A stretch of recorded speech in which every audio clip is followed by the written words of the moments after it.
Welcome back, everyone. Let's talk about how you can predict the rate law for a multi-step mechanism. If you have a multi-step mechanism, each of those steps is going to occur at a slightly different rate. And one of those steps is going to be slower than the others. And that's the one that's going to determine the overall rate of the reaction.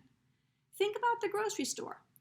On a busy day, you go through the grocery store and you get to the checkout line and you wait.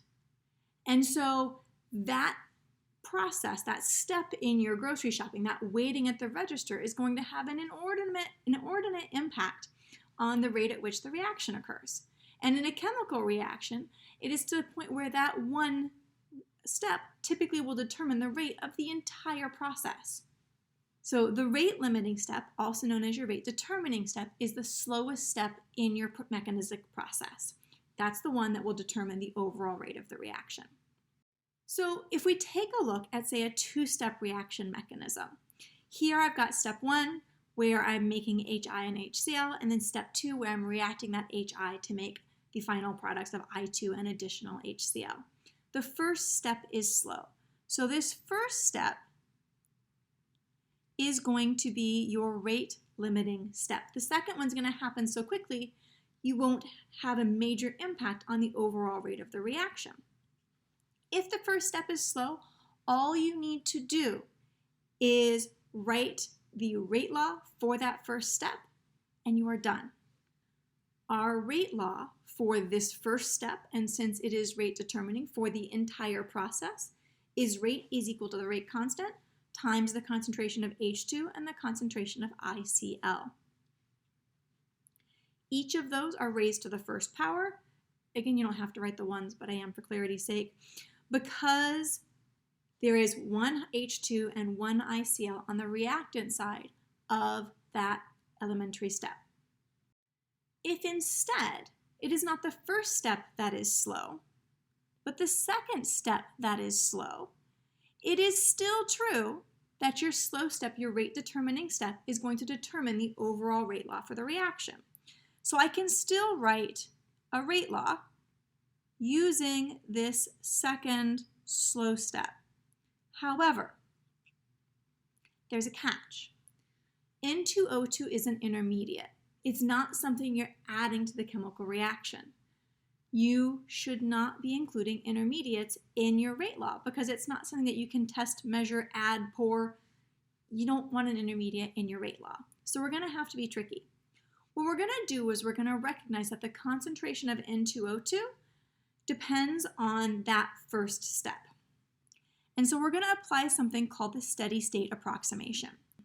And the steady-state approximation allows you to apply the ideas behind equilibrium.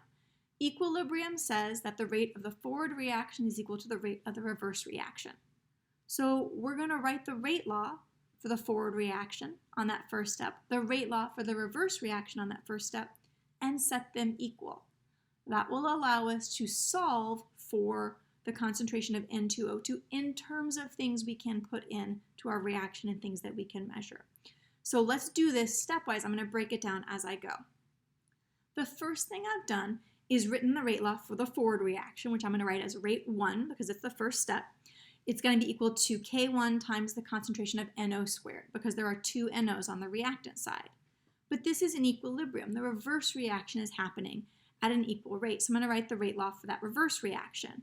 Rate of the reverse reaction, which I'm going to indicate is rate minus 1, is equal to K minus 1, again, the rate constant for the reverse reaction, times the concentration of N2O2. So in my mind, I said, okay, for the reverse reaction, what's on the right becomes my reactants because I'm making it go backward. That's the first step. The second thing we're going to do is recognize that the rate of the forward reaction is equal to the rate of the reverse reaction. And I'm going to take those rate laws and set them equal to one another. All I've done is rewritten and restated the fact that the rate of the forward reaction is equal to the rate of the reverse reaction for a fast equilibrium. Here's the crux of it. What I'm going to do now is I'm going to take this equality. I'm going to solve for my intermediate. I'm going to solve for N2O2. Now I have an expression for the concentration of N2O2. assuming that that first step sets up in equilibrium. And I can use this expression and substitute this whole expression in for N2O2 in the original equation for that rate law.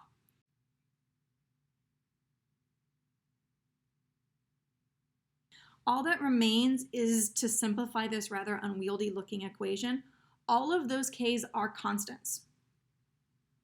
So what I'm going to do is I'm going to combine them all into a new mega constant.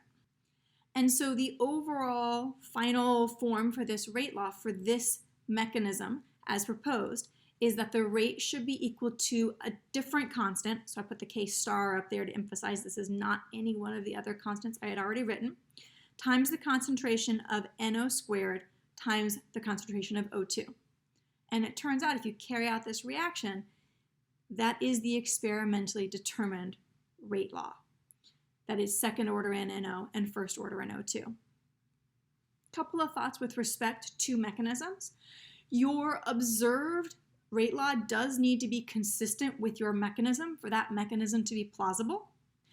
Therefore, often you'll be given a couple of possible mechanisms and asked which one might be consistent with experiment.